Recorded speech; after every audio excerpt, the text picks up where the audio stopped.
So, Matt, Rue, on last week's Christmas special, I shared a password joke, and you both weren't impressed, to say the least. And I feel like I need to redeem myself with another joke, if you bear to hear it. Oh, dear. Oh, can I groan in advance? You were asking if there are any other password-related jokes, so I'm just giving you what you want, you know? Go on, then. Okay, so how did the hacker get away from the police? I don't know. Hold on. The kids are always feeding me lines like this from their joke books.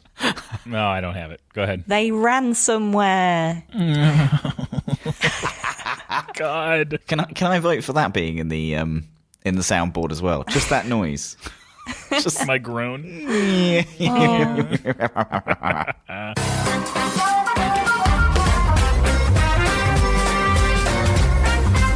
Yeah, I can't tell whether these are getting better or worse. Okay. Right.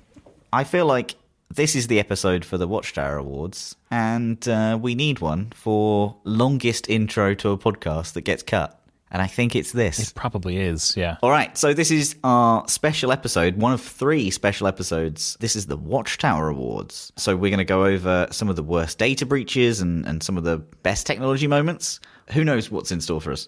This is one of 3, like I said. The first one was smashing security, and the one after this is going to be games. Yeah, our games revival special. Nice. So with that, I think we jump into some Watchtower for the last time this year, I believe. Yeah, you haven't said I'm your host, Matt Davey. Do I need to? Yeah. Oh, okay. You're hosting an award show. Okay, right. Cue some epic award music.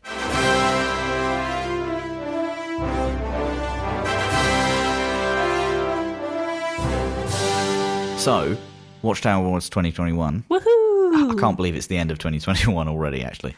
But the Identity Theft Research Center reported in October 2021, the number of data breaches has already surpassed the number in 2020 by 17%. And this could be a record-breaking year for data compromises. So there we go. That's horrible. So this award is for the worst data breach of 2021. I feel like we need some sort of drum roll going in the background. The nominees are... No, not a Wookiee noise. Are you going to do that every time, Rue? I'm not going to do that. All right, go ahead. Side note, did you hear about the Canadian woman whose ex-partner leaked her details over the internet and set it up as a radio phone-in for Chewbacca noises? She was then inundated with people ringing her up and just making Chewbacca noises down the phone. One, hilarious. Wow. 2, possibly the worst use of abuse of private data I've seen in recent times. That was honestly awful. There's no way that she can stop that now. That is just out there and just has to die down. I would change my phone number, I think. The news report where she was playing her voicemail, and then the phone rung during the news report as well. And like the note says just to ring up and make the Chewbacca noise. So she can't even answer and say, don't ring me anymore. It's just like you answer the phone and there's some guy warbling down the phone. It's awful. That poor woman. Yeah. So this award is for the worst data breach of 2021. The nominees are Microsoft, Facebook, SolarWinds, T-Mobile, again, Twitch, and LinkedIn. So, Microsoft. Over 30,000 organizations were exposed in the Microsoft breach on March 2nd, 2021. So going right back to the beginning of the year. Microsoft reported it was a victim of state-sponsored cyber attack from the Chinese hacking group called Hafnium. Maybe Hafnium, yeah. Hafnium. I'm giving that 3 out of 10, honestly. Yeah, that's terrible. That high? Okay. Yeah. The attack affected over 30,000 organizations across the United States, including local governments, government agencies, and businesses. The Microsoft breach was carried out through a sophisticated zero-day hacking campaign that targeted hundreds of thousands of on-premise servers running Microsoft Exchange software. Hafnium gained access to on-premise servers through a combination of stolen passwords and previously undetected vulnerabilities. Then, Hafnium created a web shell around those servers that provided them with the access they needed to steal email data remotely. Microsoft's Exchange Server software handles email communications, and the attack exposed the emails of each of those organizations. Ooh. So that's a pretty bad one. Imagine the kinds of things that were in those emails as well. Imagine the amount of mundane things that are in those emails, though. Like, I literally got one today saying, I'm going to book some holiday off. Excellent. So this next one, over 533 million Facebook users, personal information leaked. So this was April 3rd, 2021. So also a month apart for some awful reason. Hackers posted a database of over 533 million Facebook users' personal information online for free in a hacking forum. The data included information that could be used to identify individuals from 106 different countries. Facebook reported cyber criminals scraped data from their servers using a misconfiguration in their contact importer. The leaked database contained personal information such as phone numbers, Facebook IDs, names, birthdays, and even some email addresses that could be used to carry out social engineering attacks on individuals on a large scale in the future. So that's the Facebook attack. Yeah. I remember this one from earlier in the year. 533 million is a lot. Yeah, no surprise that Facebook features here, really, is there? Not at all, no. So this next one is the SolarWinds hack. It's likely to spark discussions about US cybersecurity for years to come. And according to US authorities, the hack involved Russian and Chinese hackers who penetrated the networks of major federal agencies and US companies through the hacked software. That helped the hackers grow a myriad of intelligence software about the US government and private sector. Although the incident first came to light in December, subsequent disclosures about the extent of the attack have continued over the last year, leading to numerous congressional hearings, audits, and investigations. I can't even imagine what is happening behind closed doors around this as well. According to the Cybersecurity and Infrastructure Security Agency, CISA, even though the hack is commonly referred to as SolarWinds, at least 3 different companies were hacked, including SolarWinds, Microsoft, and VMware. Hackers have confirmed to have infiltrated 12 federal agencies, including the Department of Defense, the Department of Homeland Security, the Federal Aviation Administration, the Judiciary, NASA, and others. Moving on, we've got T-Mobile. So over 40 million people had their data exposed in the T-Mobile breach. This was the company's 5th hack in 3 years. It's up here. Oh my God. Because of that, Yeah. right? Not, 40 million doesn't exactly equate to the 533 million of Facebook, but Yeah. 5 hacks in 3 years. And Dido Harding's not even at the helm anymore. I know. And yet the company is still being hacked. It shows if you don't invest in those areas, you really are screwed for a long time to come. The information that was stolen includes PINs, names, phone numbers, social security numbers, and driver's licenses. The company revealed the breach in August 2021 in response to reports of its customer information appearing for sale on a hacking forum. The hackers were selling the data for 6 Bitcoin, which was about 280,000 at the time. While T-Mobile claims only 40 million people's information was compromised, I hope they used that wording as well, only 40 million. The hackers claim they have closer to 100 million people's personal information. John Binns claimed to be behind the T-Mobile data breach and came forward to reveal his identity. According to Binns, he was able to get the customer identity from T-Mobile by scanning for unprotected routers. He then found one which allowed him to access a Washington state data server, which stored credentials for over 100 servers. He called the carrier's security awful, and that, realizing how much data he had access to, made him panic. That's pretty bad. Yeah, it says it all, really, doesn't it? Yeah. Part of me thinks, why would you say, hello, I'm John Binns, and I'm behind this? Maybe there's some, he's trying to get clout. I don't know. That's true.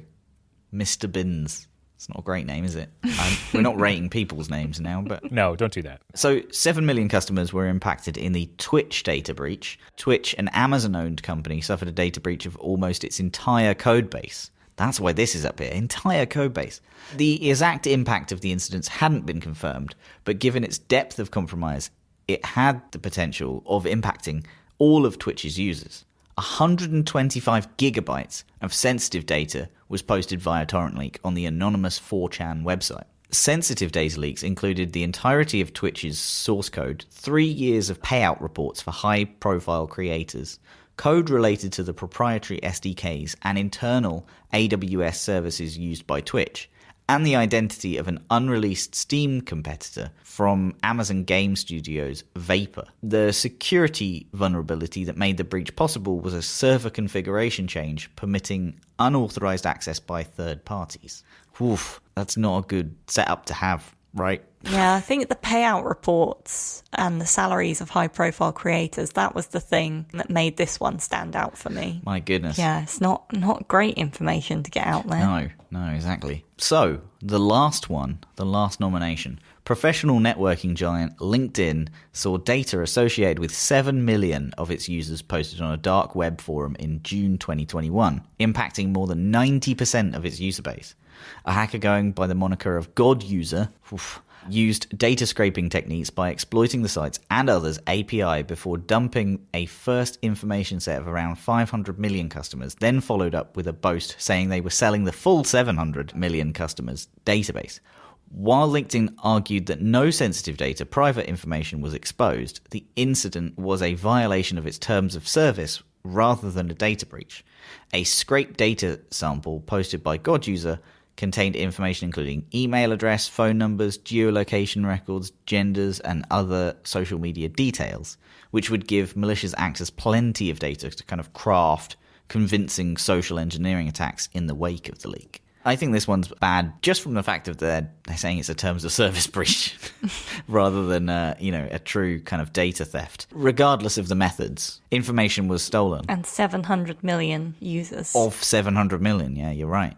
So with that, who will we nominate? Like, who do we think is close here? I think just from the sensitivity of the data, it has to be either SolarWinds or, we're looking at like a LinkedIn due to number of people affected. Yeah, I think my vote would go for SolarWinds because of the companies that were involved and the fact that 12 federal agencies were infiltrated. The sensitive data there that must have been exposed would be mind-blowing. What's your dog have to say about it? What does he think? He's pushing for T-Mobile. T-Mobile, yeah. Mostly, and I'll tell you what, it's because we love a greatest hit. I'll be honest. Like, I can always good Lord. Like, come on. There's something about T-Mobile still being on the list that just, like, it really pleases me in not a positive way. Like, I just think it should be up for contender here. But also, maybe we start to look at like a lifetime achievement type award or disachievement. T-Mobile's like Game of Thrones, right? It just comes around every single year. Yeah. All right. I think we have a systemic achievement award. And I think we call the winner SolarWinds, but the Systemic Achievement Award definitely goes to T-Mobile. Yeah. Systemic Achievement. God, Matt, that's some brilliant naming. That's a 9 out of 10 on the naming scale. Good job. Yes, I totally agree. Yep. Honorary mention to T-Mobile, yeah. All right. Let's look at the worst ransomware attack of 2021. So in 2021, we've seen many high-profile ransomware attacks on corporations and firms around the world. Just 6 ransomware groups are responsible for breaching cybersecurity defenses of 292 organizations. These criminal organizations have taken more than $45 million in ransom from their attacks. So the nominees are Colonial Pipeline, JBS Meat Supply, CD Projekt Red, any hospital or healthcare center impacted by ransomware, Acer, and Kaseya. I think we got to go with the hospitals. I haven't read them out yet. Oh, sorry. So Colonial Pipeline was hit by ransomware that shut down its operations. The company made the decision to pay the $4.4 million ransom a day after discovering the malware. The incident, which affected a supply of gas to parts of the East Coast, leading to lines at gas stations and people hoarding fuel, served as a colourful illustration of how vulnerable we are and some of our core systems. DarkSide ultimately took responsibility for the attack. And then JBS, an attack on the largest meat supplier. It closed off a quarter of American beef operations for 2 days. As the firm shut down its computer systems to limit the scale of the breach, Revil claimed to be behind the attack. JBS decided to pay up the $11 million ransom. CG Projekt Red is a video game developer behind the big games The Witcher and Cyberpunk 2077. In February, the company faced a ransomware attack that disrupted its development in the highly anticipated game Cyberpunk 2077. The hackers of CD Projekt Red were able to get a hold of source codes of different games circulating online. The hackers also threatened to leak accounting, legal, HR, and investor relations documents other than the source code that they'd already released. And over the course of the year, over 600 hospitals, clinics, and other healthcare organizations were impacted by 92 ransomware attacks. So a study by Comparitech has shown that ransomware attacks had a huge financial implication on the healthcare sector, with over $20 billion lost in impacted revenue, lawsuits, and ransom paid in 2020 alone. And that's not only financials and patient data that's at risk. Given the crucial importance of healthcare, ransomware attacks can also lead to loss of life. Also in May this year, the computer manufacturer Acer was attacked by the Revil hacker group. The $50 million ransom stood out as the largest known to date. Revil hackers exploited a vulnerability in Microsoft's Exchange server to get access to Acer's files and leaked images of, sensitive financial documents and spreadsheets. That one's, pretty bad. So this last one, Revil, the same hacker group that targeted Acer and JBS Foods, again made headlines in July with an attack on Kaseya. While not a name commonly known by consumers, Kaseya manages IT infrastructure for major companies worldwide. Similar to the attack on Colonial Pipeline and JBS Foods, this hack had the potential to disrupt key areas of the economy on a large scale. To carry out the attack, Revil sent out fake software update through Kaseya's virtual system administrator, which infiltrated both Kaseya's direct clients as well as their customers. According to Revil, 1 million systems were encrypted and held for ransom. According to Kaseya, around 50 of their clients and around 1,000 businesses in total were impacted. The hacker group demanded 70 million in Bitcoin. To illustrate the impact of the cyber attack, Co-op, a Swedish supermarket chain, was forced to close 800 stores for a full week. Damn, that's a big one. So with that, I think, purely because it's loss of life and not loss of money, the award has to go to the ransomware on clinics and hospitals. Yes. Yeah, especially in a year of a pandemic where hospitals and clinics are struggling already. Yeah. They do not need that extra pressure. It's just a no-brainer, isn't it? Unfortunately. 100%. I think so, yeah. So the next award is the most memorable tech moment of 2021. The nominees are Facebook's Meta rebrand and the Mark Zuckerberg memes that follow. The next one is Apple's CSAM dilemma, the billionaire space race, 5G is still meh, and goodbye Jack Dorsey. So Facebook held its annual virtual reality conference at which the company rebranded itself Meta. The pre-recorded event, which talked about the potential of the new metaverse, fell tone deaf in light of the other headlines about the company in 2021. Also, who elected Mark Zuckerberg to reign over the virtual universe? Yeah. I think that might be a bad decision. It's a good question. While Apple's intentions were good when it came to scan iPhones for child abuse images, it faced criticism over the privacy implications. Apple ultimately decided to delay the move, which in turn dismayed child advocacy groups. It really was a no-win situation. Yeah. And the race among billionaires, Jeff Bezos, Elon Musk, and Richard Branson to be the first to get into space. Bezos and Branson in particular prompts the question, why wouldn't you have spent, those billions helping people down here on Earth? Yeah. Yep. And 5G, it was supposed to be the life-changing technological leap. It continues to be moderately faster or at times slower than 4G and really not as impactful as hyped. But maybe infrastructure in 2022 can make that better. Who knows? And Twitter's co-founder and CEO Jack Dorsey steps down, marking the end of an era for the company. He said, "I want you to know that this is my decision and I own it. It was a tough one for me. Of course, I love this service and company. All of you so much. I'm really sad, yet really happy. There aren't many companies that get to this level, and there aren't many founders that choose their company over their own ego. I know we'll prove this was the right move." I think that's quite a good ending note for him. Yeah, it's a big moment, really, in Twitter's history, wasn't it? Okay, so are we voting for it's the most memorable tech moment. Yeah.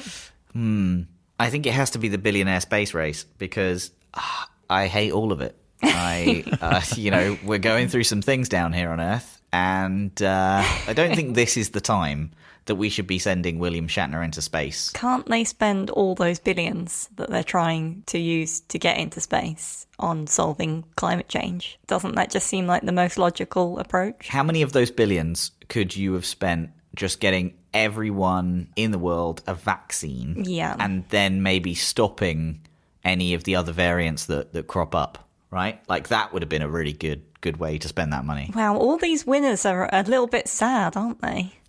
I think so. I would nominate perhaps something nice as a memorable moment. What happened in tech that was nice this year? Boy, I don't know. Yeah. You're going to have to scratch your head on that one. I don't know what was nice this year. God, that's depressing, isn't it? 1Password existed. There you go. Okay, I'm rebranding this award. This is the worst memorable tech moment. Yeah, that's fair. And I'm voting for the billionaires. All right. Yeah. Agreed. I could put the Facebook rebrand up there. I really could, but just because of those Mark Zuckerberg memes. Yeah, and like I mean, that whole rebrand brought us him eating dry toast and looking like it was normal. That's one of my highlight of the year. Like, it all feels a bit Ready Player One for me, this meta, and I don't like the fact that Zuckerberg is going to be at the helm of it. What I like about the future being like Ready Player One is that Ready Player One was almost like open source. All of the characters and the worlds were just there. You didn't kind of have to pay more to visit the other areas. And I just don't think that's how it would actually play out. I do believe you're going to have to buy content packs for visiting other worlds. Yeah. It's not just going to be there. You are going to have to pay more for each individual increment. So I think the future will be even more dystopic. And capitalised. Oh dear. All right, let's move on from this one. The billionaires are winning it. Yep. Yeah. Agreed. The space race has got it. All right. So, most epic Internet of Things fail of 2021. So the nominations are the self-driving suitcase, the 3D printed warning message, the dude where's my AirTag, the egg minder for, being an egg minder, and Tesla's self-driving cars, or lack thereof. So, the self-driving suitcase, to remind you, was one that had an innovative zip on the front, but it can also be hijacked. Yeah. So you could, sit on it and it, followed you around and stuff. And it bumped and weaved into things rather than found a nice course across an airport. So the 3D printer warning message was the one where remote monitoring companies accidentally exposed users' printers to each other after a cloud configuration snafu, and just over 70 of the Spaghetti Detectives users were able to control others' devices as a result. The founder of the platform said that his team had been notified of a case in which a user started to print on someone else's printer and linked through to a Reddit post where someone had used a stranger's printer to print the words, "TSD is not secure. I randomly connected. Sorry, had to inform you." And they just printed that out. I love that. It's the fact that AirTags have been hacked multiple times already through different vulnerabilities. An egg minder that is an egg tray for your fridge to tell you how many eggs you have left and how fresh the eggs are, superseding the old technology of, looking at the date. And it's Tesla's long-promised full self-driving rollout. Well, sort of. Musk's company has already made millions on the promise that an over-the-air update would deliver one-day full self-driving. In July, Tesla finally started rolling out the FSD version 9 beta software, because that's what everybody wants in their self-driving car is beta software, to select Tesla owners, a process that involved signing non-disclosure agreements and submitting to an automated safety score driver's test, the latter being something owners found easy to game after a while. It didn't take long for reports to pour in from users in the media that FSD experience was riddled with safety issues, from phantom braking events to ill-timed steering maneuvers and routine computer vision failures. A string of software updates followed, including at least one rollback. There we go. I mean, Anna, who's your winner? I think it has to be the 3D printer, because I just like the fact that somebody took the time to write this really courteous message to warn someone rather than, as we discussed, just a penis. I thought it was very nice of them. Rue, how about you?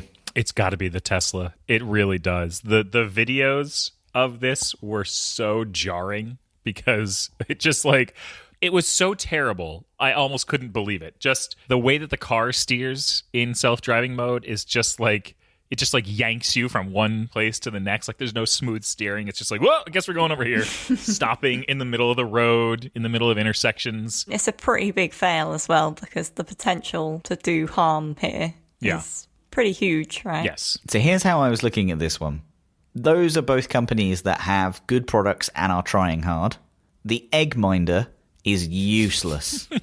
Absolute nonsense. It really is. So for me, the egg minder is the winner. I just couldn't believe it when I stumbled on it. It's like, who needs this in their life? You're going to have to charge it. That's already point number one of frustration for me, is charging these random little boxes that connect to stuff.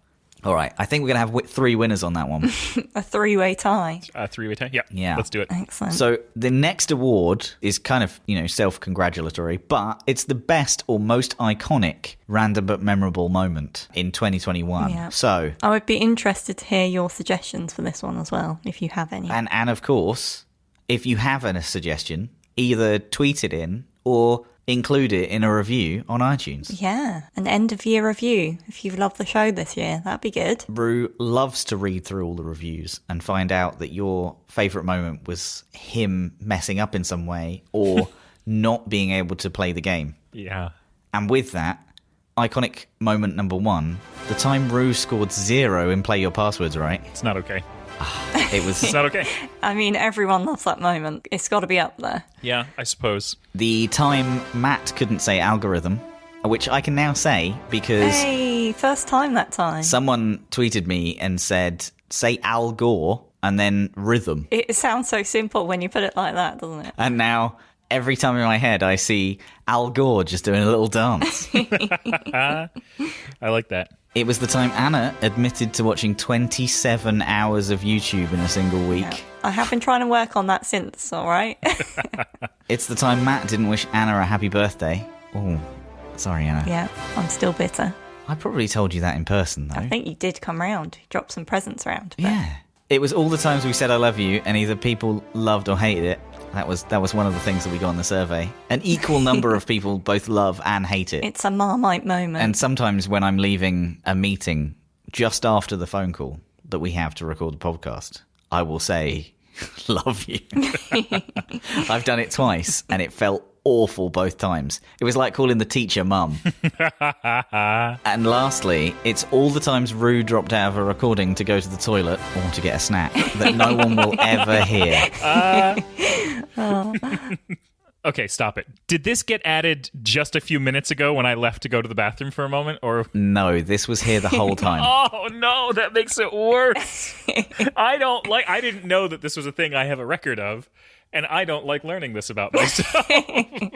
I think I know what's my winner already, because I know on one of the recordings in the background we can hear a toilet flush. It's the language that you use to tell us that you're going to the toilet, which I won't share. Oh, But it's bio break, it's bodily function, it's we get a good old description. Sometimes it's been intestinal distress. That's the one that comes up. Intestinal distress. that's another Yeah. one. That one haunts me. Yeah.